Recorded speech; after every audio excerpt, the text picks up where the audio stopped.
1 तारखेला 1/8ला दुपारी 1 ते 2च्या मध्ये जे ओमकार जनरल स्टोअर्स आहे, जे की पिंपरी गावामध्ये आहे, बाजारपेठेमध्ये आहे, तिथे फायरिंगची घटना घडली होती.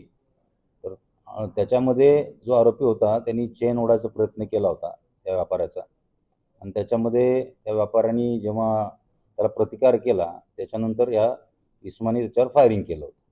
आणि त्यांनी जवळपास हेल्मेट घातलेलं होतं, काळं जॅकेट घातलेलं होतं आणि मोटरसायकलवर होता तो. आणि त्यांनी आधी येऊन दुकानात फ्रुटी आहे का असं विचारलं. दुकानदार फ्रुटी देत असताना ह्यानी मग बंदुकीचा धाक दाखवून त्याची चेन घ्यायचा प्रयत्न केला, पण दुकानदाराने बऱ्यापैकी प्रतिकार केला. त्याच्यानंतर मग हा पळून गेला. तर ह्याचा शोध आमचे जे पी आय ढमाळ आणि त्यांची टीम आहे त्यांनी CCTV फुटेजच्या आधारे त्याचा शोध घेतला. आणि हा आरोपी जो आहे हा रवींद्र भाऊसाहेब घारे हा 40 वर्षाचा आरोपी आहे आणि याच्यावर जवळपास 25 गुन्हे आहेत. आणि विशेषतः वाहन चोरी, फायरिंगच्या त्याचे 6 इन्सिडेन्सेस आहेत. तो रबाळेच्या फायरिंगमध्ये आता वॉन्टेड आहे.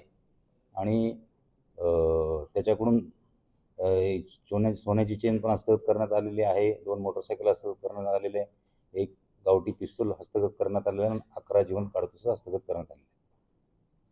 रवी गँग सोबत याचे संबंध कधीपासून आहेत आणि हा 2008 पासून जेलमध्ये होता मोक्काच्या केसमध्ये. तर त्यावेळी त्याचे तिथं संबंध आले होते.